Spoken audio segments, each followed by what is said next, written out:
Greetings to members of the Cote First Nation.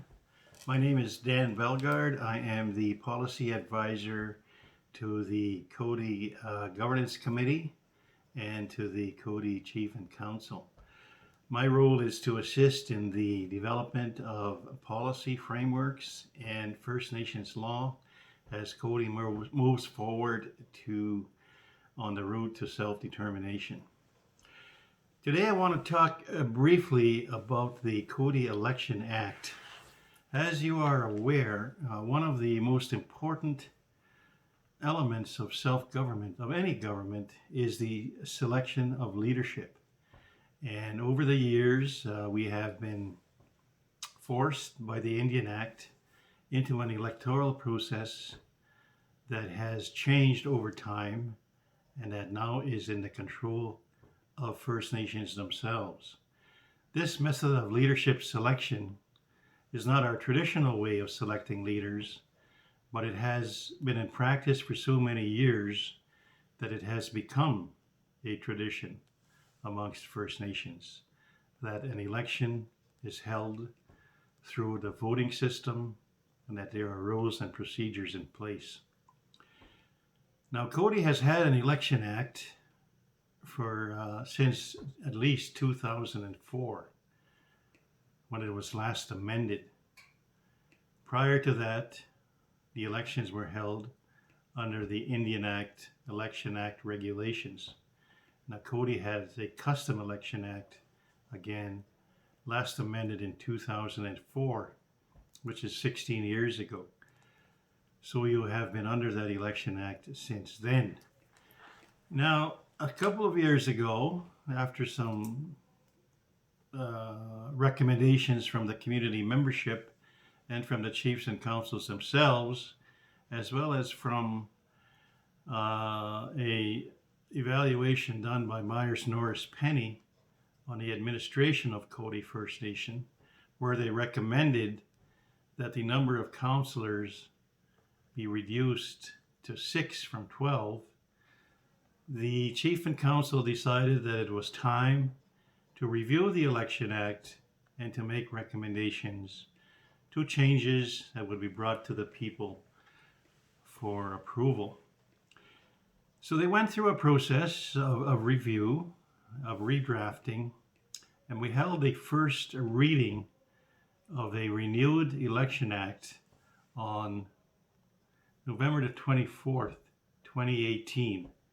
It was read out in its entirety, and the people at the assembly, at the Citizens' Assembly, responded and gave direction for changes and asked questions for clarification. So the draft was then sent back, and the Governance Committee reviewed it, and then the Chief and Council reviewed it, and it was sent for second reading on January the 17th, 2020. The third reading and final reading, which would be the vote for acceptance or rejection, was to be held on December the 5th, 2020.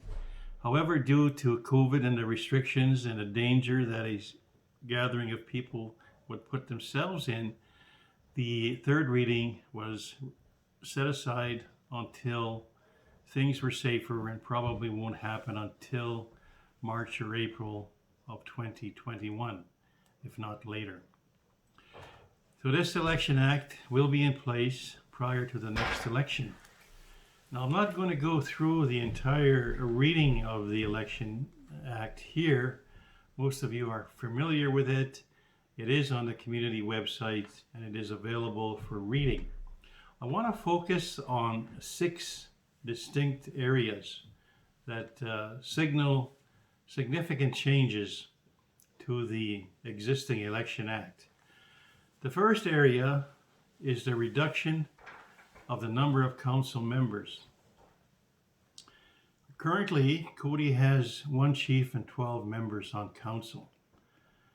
Most of the all of the communities, I think with the exception of Cote in this region, have reduced the number of councillors from 12 to either 6 or 4. An example would be Pipixies, who had 12 council members and now have 4 headmen. and they used the terms of the treaty to signal that. The 12 headmen were originally under the old Indian Election Act regulations, which had provision for one chief and one headman for every 100 members, up to a maximum of 12. And that's where you had the 12 members came from. The new Custom Election Act regulations recommend to the people that the number of councillors be reduced to 8 from 12. Now that would mean a reduction in governance expenses of approximately $60,000 per position, which would amount to a reduction of $240,000 more or less per year. But not only that, a reduction in numbers of councillors would make it easier, I think, for decision making to occur. There's such a thing as over-governance, and over-governance creates issues with effective and efficient decision making and assignment of responsibilities to each of the governance members. So that's the first change recommended to the people, reduction from 12 to 8 of council members. The second change is to accessibility to your membership in the urban centers. The recommendation is for the first time to have polling stations in Saskatoon and Regina. There are perhaps, as well as to the community itself. So there will be 3 polling stations. There were some discussions about having some in Winnipeg or Edmonton or Calgary, but the cost would have been too great to send the electoral team to these centers. And that the question of mail-in ballots was discussed, but was decided that now is not the right time to have mail-in ballots. It might be something for consideration in the future. So the recommendation is to have polling stations in Saskatoon, Regina, and Cote, and that hopefully as many people as possible will be able to attend at these polling stations to have their vote recorded and their entitlement fulfilled to act as electors in the leadership process. The third major change, which you have never had in your election acts, is an appeal mechanism. Prior to 2004, your appeal mechanism went through Indian Affairs. Once you adopted your Custom Election Act, you didn't actually have an appeal mechanism in your Election Act. So in the past, several cases, the appeals actually went to court, but that wasn't a very satisfactory process. So now in this new Election Act, which is being presented to the people, there is an appeal mechanism made up of 3 tribunal members who will consider appeals by anyone, but it has to be a candidate to launch an appeal, an unsuccessful candidate. You can't just have an appeal by any member of Cote First Nation. It has to come from one of the candidates to launch that appeal. And the appeals are based on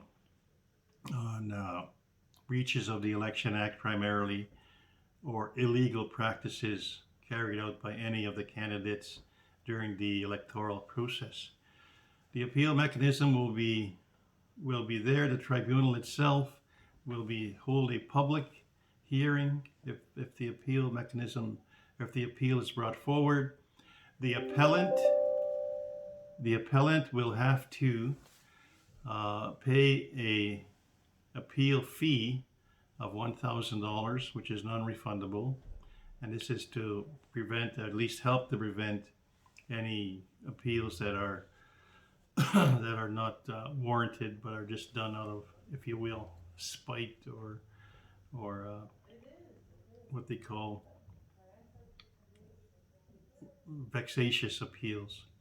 So the appeal mechanism is in place. It'll be controlled by the community. The tribunal members will be from outside the community, and they will be appointed after they actually apply to be a member of the tribunal by a council of elders called for that purpose. The election date is the next major item.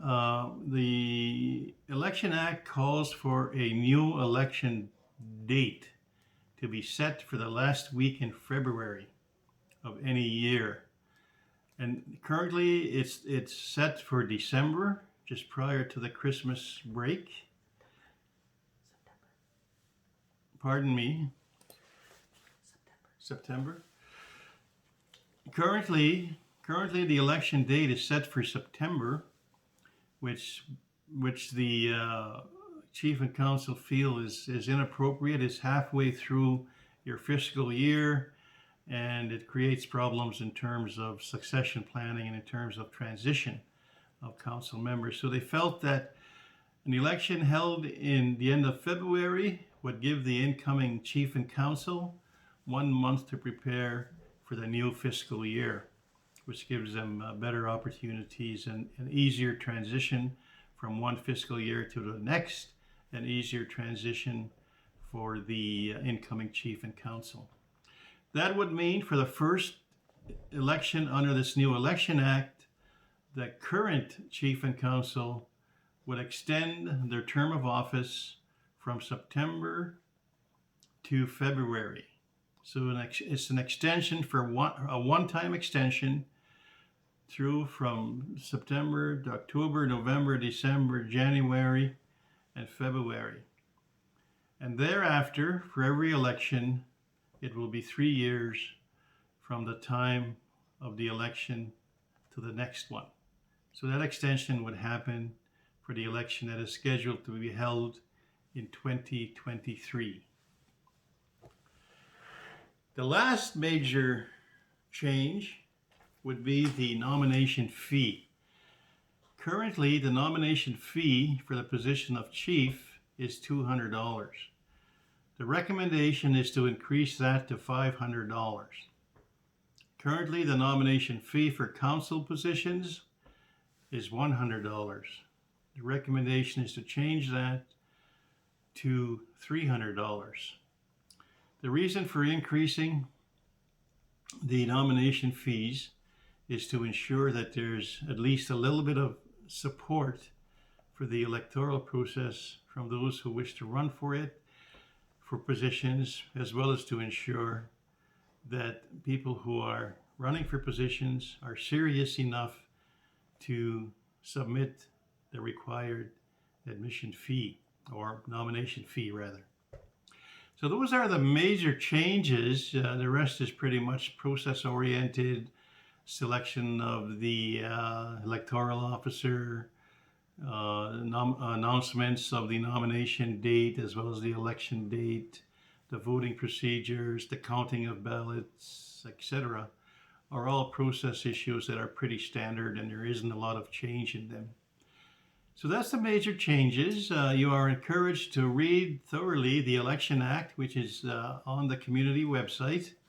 But also, if you wish to get copies of the Election Act to review, please feel free to contact the band office, and people will make sure that you do have a copy either mailed to you or delivered to you if you're living on the Cote First Nation. This is part of the information sharing process, and I think it's critical to move forward that Cote electors have full access to any documentation and instruments going forward. Thank you very much.